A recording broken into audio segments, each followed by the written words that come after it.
my pleasure to welcome to the Rhema studio one of the bravest people I know, actually, Tanya Unkovich, former MP. Kia ora, thank you for your time today. Good afternoon. How are you? I'm doing okay, actually, but I'd love to ask that question back at you, because this was one of my...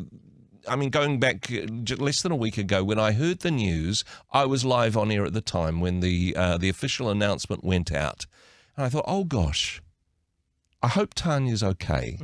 A week on, and I'm sure it has been a pretty frantic week for you, and just processing and working forward on this one. But how are you today, Tanya? How are you feeling? How am I feeling? Well, I'm feeling good. Yeah. I did come down with a really nasty head cold on that Friday afternoon. So I'm a little bit croaky still and nasally. But so physically I actually bounced back very quickly, I must admit. But so I've had a lot of time in bed to rest, actually, so I feel quite rested. But hey, as a coach of somebody who helps people develop their resilience and all that type of stuff in terms of such a significant decision and change, has that impacted you psychologically, spiritually? Are you still processing that? Where are you at? Here's one thing that I do teach people. Is when you have certainty about making a decision, then make the decision. Yep. And if you've got certainty, then everything will feel right. And that is what happened with me. Wow. It felt right. So I knew that there would be backlash afterwards. I made the decision 3 weeks ago, or three weeks before it was announced. Yep. And I knew that there would be backlash. But I was also that certain about the decision. I was prepared. And like you say, I practiced what I preached. It's certainly full of surprises. Like when you announced a few years back that you were running for Parliament, I was surprised then, actually. But I know that certainty again. This is something that you felt that God had called you to do. Was it similar, I suppose, to say, hey, no, it's time for me to lay this down? Was there a spiritual component? 100%. Everything I do has that component, and I've been living my life like that for 20 years. And I often tell this story that when Phil was diagnosed with cancer, someone said to me, Tanya, what if, and I deep down I knew Phil was going to die, but I was still bargaining with God. And someone said to me, what if his death is going to somehow be for the greater good of mankind? Now, as much as I wanted to slap that person, a part of me never forgot that. And as his death got closer and both Phil and I accepted he was going to die, I always held that. And that was how I, on the day of his funeral, if this is your will for Phil, if this is your will for me, then I will obey and I will do whatever it takes to somehow serve mankind for the rest of my life. And this is something which you mentioned in your statement, that it is about serving mankind, whether that's through the work that you do with coaching and counselling, whether it's the books that you write or in Parliament. Still the same Tanya, still doing what God's called you to do, just in a different sphere, perhaps. Yes, that is what's always driven me. Thankfully, as we get older, our needs change. We no longer seek achievement so much, but fulfillment. And as I'm getting older, what's more important to me is that I contribute back to humanity, to mankind, to the community, and serving God in that. Now, can I go and tell everyone that? No. Could I have put that in my press statement? No.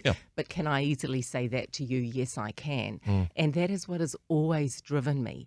And I've become untethered, you might say, in that I can go to a place of incredible discomfort, but still have certainty knowing that it is the right thing to do. And you and I have talked before about this, that Parliament isn't always an easy place to be a person of faith. It's not easy. It's not perhaps a perspective that is understood by parliamentary colleagues or the media in the way in which that is reported. So very much appreciate this opportunity to chat with you about what has happened and why. Because, Tanya, I know that there'll be people listening into this or perhaps speculating, oh, yeah, but what's the real reason? What's the, this is what she's saying in her press release, but obviously there must be some type of scandal here, because when people leave Parliament partway through a term, usually, and we can look at this historically, usually it's because of some awful moral failing that they're wanting to hush up. Can you say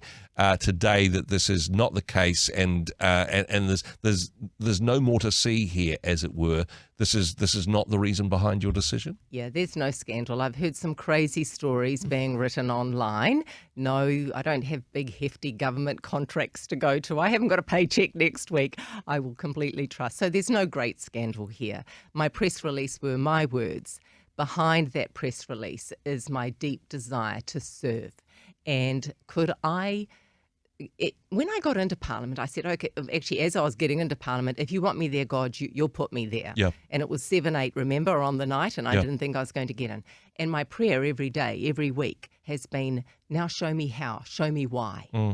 And could I now say that I was serving people to the standard that I want to serve by being in Parliament? No. I know that I can serve on a greater, deeper level outside of Parliament, doing what I was doing before, back in the public service, in the private sector, working for myself and helping people on different levels. Some people might see, oh, well, did you hear right from God? Was this a mistake that you started something which you weren't able to complete your parliamentary term? Is this a mistake, or perhaps even a failure, some might think? Yeah, and look, even I've asked that question, but I had no doubt in my mind to surrender during that election time. And if I was meant to be there, I will. And I have no doubt in my mind that now is the time that I move back and do what I was doing before. I'm really happy with what I've done while I'm there. Yep. But can I authentically get up every day and say I'm serving to the best of my ability and remain there? I can't do that, me. That's me, though. I'm very different, and I work. I'm a machine. You know that. I work to an extreme level, and I want to be able to do that again and serve God and serve some of those important areas that are so meaningful for me. And certainly some important areas that you focused on during your time in Parliament. And I wondered whether or not there's perhaps a sense of unfinished business with the work that you did with the COVID inquiry, of course, with the Palliative Care Bill that you sponsored, not able to see those to their conclusion. Is there a sense of letting go and putting that down, something that you were obviously passionate about? Well, with the COVID inquiry, that's now out of our hands. It's with the Royal Commission, so it's independent to us politicians, and it's how the politicians then pick up the report in February. So what I've done during my time in Parliament is, of course, encouraged everyone to submit to that second inquiry, but I've also listened to the people who really felt that they weren't heard, and a lot of those people who were affected with the mandates, people who have been injured with the vaccine, and I've spent a lot of hours listening to them. Yep. I still get messages from some of those people saying, Tanya, because you listened to me, a part of me healed on that day. Wow. So I know that what I did there has mattered, and there's nothing stopping me from still listening to those people who really do need to be heard. And as far as the palliative care side of things goes, it's a members' bill. There's a lot of bills in the members' tin, so you know it's a bit of a luck of the draw if it comes out or not. I would really love to continue championing for that. I do personally think it should be a government bill. Every time we did any surveys on that and asked the public, should palliative care be fully funded, it was an overwhelming yes. So I personally believe that is something that someone should pick up during the next election cycle and say, this is something that we will do. And hey, something that in some ways you were putting down, but I imagine particularly for these two clauses and others as well, that this will continue to be a passion for you. This is something that you'll continue to be involved with, but not in Parliament this time. No, absolutely. And, you know, my books that I write and the passion I have is for helping people at the end stage of their life to die with dignity, without fear, and with grace, but also the families. And I will continue to do that. I will continue to write about that and blog about that, but I will also continue to lobby for some of those groups who came to us and said, this is all we need in order to stay above water for another year, a year and a half. I will go out there and do what I can. I've already had lobby groups reach out to me and say, what can we do now to help the palliative care space? So I will continue to do that. And also in the whole area of mental health, a lot of people are still suffering from the grief and unresolved grief from those years of lockdowns and things like that. That is a big issue. So I will continue to speak about overcoming the unresolved grief that is leading to so much of our addiction and mental health issues at the moment. And in some ways, whilst you were definitely your own person in Parliament, but as not a representative of a political party, more freedom, more opportunity perhaps to do that on a different stage, on a different platform. Yes. But you can continue to advocate in those particular spaces. Yes. And whenever I've gone out and spoken, even as a parliamentarian, I would always speak of those issues. Whenever I went into rest homes and spoke to people, I spoke about how to overcome adversity, how to face the loneliness, how to face the grief that so many people are suffering with at this moment. Yep. And it's my biggest desire to help people out of suffering in some way. So now I'll go back to doing what I was doing before, Andrew. Yeah, exactly. But with some new experience and, Yes. and perhaps a new focus and a new passion in that regard. Looking back, though, because I know it would have had its ups and downs. Yes. Best thing, worst thing? Would you be able to do that? Or some of the things that were great about being an MP, some of the things which were not so great, perhaps? The not so great thing for me, believe it or not, was all the sitting. Okay. That's the thing I struggle with the most. And I've got one leg longer than the other. TMI, I know, but it caused me a lot of grief sitting all day. I Wow. always had back pain. And anyway, so that actually honestly was the worst thing for me, was all the sitting, because I was often in a lot of back pain. Yeah. The best thing for me was going to the people and speaking to the people, and those who needed it the most filled my heart the most, Yep. listening to those in need. So that for me is the highlight of being a parliamentarian, is going to the people. Nothing stopping me from doing that now, because you just go out there. In Parliament, I really felt a lot of joy in doing my maiden speech and honouring my mother and father. Yeah. And a lot of the bills that I spoke about were to do with family, and I unashamedly spoke of the need for family and the need for a stronger family unit. So I really enjoyed being able to give a voice to those issues which don't often get a voice. So not going to miss the green leather chairs. Not going to miss No. all the flights back and forth and all of the commuting and being away from family. But are there things that you will miss? Are there things that you think, oh gosh, I'm no longer doing that? That's a shame. I really love that. Anything in particular come to mind? It's people. For me, it's always the people and the relationships. And I used to have a really good laugh at times, and at night, when it's 10, 11 o'clock at night, and we're all off our face a bit because we're so tired, we laugh at stupid things, So Yeah. those were really funny times. So I'll miss that. I love laughter and acting a fool. So that is something I'll miss. In terms of relationships with colleagues, because this is another area where people will speculate and go, oh, well, obviously there was bad blood between these people, or fill in the blanks in that regard. In terms of the New Zealand First team, you're exiting with grace, people speaking well of each other. Winston Peters saying some very nice things about you and what you had brought to the team. Yes. A wonderful opportunity, and probably some lifelong relationships made during that time. Of course. And only last week I was singing Winston's praises at an event where us chartered accountants were.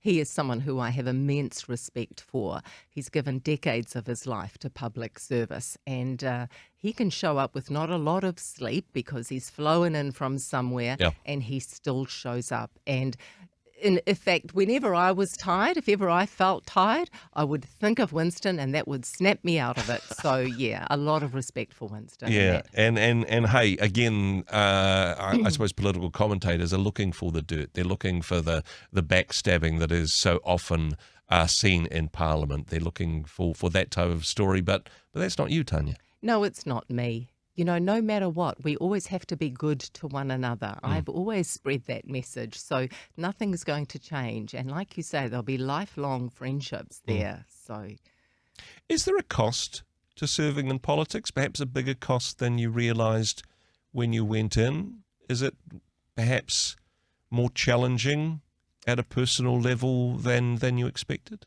I believe there is.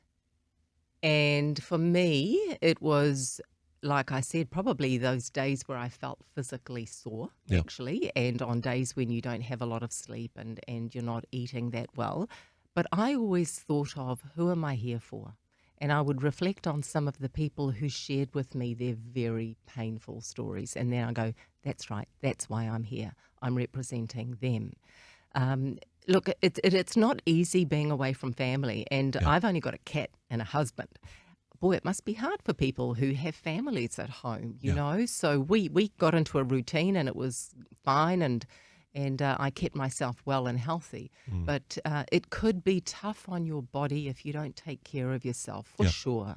This is often a reason that people give in these circumstances, is saying that the cost is being away from family. And yes, you were serving in Parliament, but your husband was also sacrificing. He was also making changes and allowing you and encouraging you to be in this space. There's a cost for individuals, there's a cost for families as well. Yes, it really is. And I think a lot of people don't realise how tough it actually is being an MP. It's really a sacrifice. It really is. You do have to have a heart to serve, and that always has to be the forefront of why you're there. Yep. And if you ever feel that you're not serving, then it's time to go. And this is the conclusion that you came to. And hey, credit to your husband being the wind beneath your wings and supporting you in that regard. The other thing, and you touched on this a little bit beforehand, but I suppose this is, I'm just wanting to do a bit of myth busting and poke into those areas of speculation. People going, oh gosh, there must be some new big thing. There must be, or some golden handshake, or she must have had a better offer from somewhere else. But from the story that you're telling, you're going back to the person that you were before you run for Parliament. It's not this next big thing necessarily. People, I think, find it difficult to process because there's always that striving forward, hey, the next big thing. It's always onward and upward. Some would see, hey, this is a little bit of a step back in this regard. Maybe there's something else that you're preparing for. What is next for you, Tanya? Going back to doing what I was doing, Yep. I've been self-employed for a very long time. Mm-hmm. And what a lot of people don't know is that before I went into Parliament, a lot of my time was given to caring for my mum and dad. Yep. And a lot of the work I do is philanthropic. Mm-hmm. I do a lot of work for nothing. Yep. So next week there's not going to be a paycheck for me, and I'm okay with that. Yep. You know, so people have started calling me, past clients have started calling me and saying, hey, can we book a session? I coached someone yesterday. She rang me yesterday and I said, actually, I'm free today. So, and that was a really life-changing phone call. Yeah. So I've done business consulting in the past, coaching consulting, and I will just do whatever comes my way now. Yeah. So there will be offers coming to do more coaching. There'll be speaking. But this isn't something you've set up beforehand. You're No. not leaping to anything else. You're just letting go. Letting go. Yeah. Wow. Because a different person might have said, okay, well, I'm just gonna bite my tongue. I'm just gonna ride out the rest of this term. I'm gonna get a reasonable paycheck from the government. Whilst I'm doing that, I'm also going to start working on my business. We're going to get this up to speed so that when I step out of my political career, I will have done a term. There's not going to be any awkward questions about this one. I'll be able to give a valedictory speech and then hit the ground running with all the opportunities that being an ex-politician brings you. That would have been, well, that's definitely the wide road. That is the road most travelled by former MPs. You made an active decision not to do that, though. Why was that? I don't believe you can do both at the same time. You can maybe see a couple of clients or do something like that. I've had a couple of clients who I've coached over this last 18 months, but Yeah. to build a practice, you can't actually do that plus serve at the same time. I wouldn't want to do that. It's too much. So I've walked away before from things and just trusted. Because So in some ways, though, it would be easy just to almost like to phone it in and not naming any names, but there's probably other backbenchers that aren't doing a lot with their time in Parliament apart from drawing a salary and working on what they do next. And I suppose because you are flowing in the opposite direction of what has traditionally happened in Parliament, people are curious about this because your motivation's different than theirs. Yeah. I couldn't, in all good conscience, stay there and accept the pay packet from the taxpayer, knowing that I was building my business to exit at the end. Because I'm sitting there, constituents, excuse me, here we go. I knew this was going to happen. Constituents are there relying on me, listening to me. I can't go out there and talk to them knowing I'm not going to do another term. I couldn't do that in all conscience. Wow. I just can't. Sorry, that's, that is, don't apologize for this. We're talking grace, integrity, courage. These are all good character traits, but they're not normally what we expect in our politicians, and maybe that's part of the problem in that regard. As you're leaving Parliament, though, you say you're going back to what you did before, but in some ways we never really go back. You are a different person now than the person who put down your business, your private practice, and stepped into Parliament. You're a different person. You will be forever changed. What's different about Tanya Unkovich today? I'm definitely stronger. There's no doubt about that. And you learn how to let go. I knew that there was going to be a lot of media scrutiny when you become a politician. I got a lot. And you learn how to let it go. And hurt people. I always remember that. And people are always very brave when they're behind a keyboard, but not so much when they're passing you in the corridors, right? So I've learned to just let all that go. Definitely a lot stronger. During my time in Parliament, I actually got closer to God. And definitely surrendered more because you had to. I had to. And that was what kept me at peace during some of those long days. Some of those 18-hour days when you're going till midnight and you've been up really early. So I just said, okay, God, I haven't had a lot of sleep. Help me get through. So I've definitely surrendered more.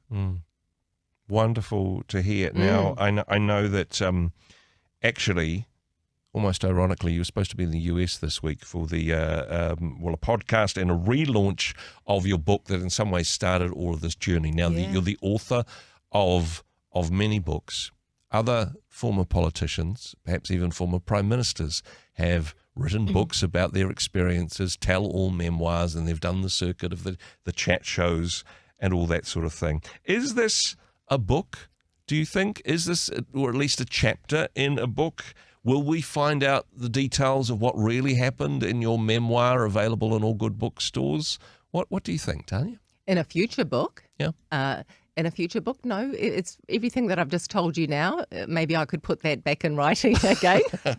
but do you think this will be a book? I mean, you've often written about your own journeys. experiences. Yeah, I think it would just be a small chapter, truthfully, on how to show up for the people, how to be authentic and certain in your decision making, how to always put the will of God before anything else. That's probably what the chapter would be about. I wouldn't have a lot to write about Parliament. I think the thing that helped me the most in Parliament actually was not so much my commerce degree in that, but actually my coaching and the ability to remain resilient and take care of myself physically, spiritually, emotionally, and all that sort of thing. That was what actually helped me the most. So it would just be an example on how to live well. God uses everything, even difficult seasons, as examples and blessings there. Hey, I know that there'll be people listening to this at the moment who've been praying for you whilst you're an MP, praying for you since the decision was made. What can we pray for you next? What can people listening to this or watching this, what can they pray for Tanya Unkovich? Oh, that I'm shown how to next best serve God. That is what I really want to do for the remainder of my life. I'm very aware that life is going really fast. And I've seen too many people at the end stage of their lives with their arms crossed and they've taken nothing with them. So I just want to keep giving back, and that is what I want to do. So to be able to surrender, pray for me to continue to be able to surrender to God's will for my life. How's that? Sounds very good indeed. Hey, Tanya, thank you so much for the opportunity to chat today. You are welcome. Very much appreciate you as a person and the opportunity to chat today. Kia ora. Thank you. Hey, thanks very much for joining us in the Rhema studio. Thanks very much for watching the interview. It's kind of nice to have an audience, actually. And if you did like what you watched, then do give us a like, do give us the thumbs up. And if you'd like to see more interviews like that one, or perhaps even better, subscribe and those interviews will come straight to you. Don't forget to turn on your notifications, and we'll see you in the next one. Cheers.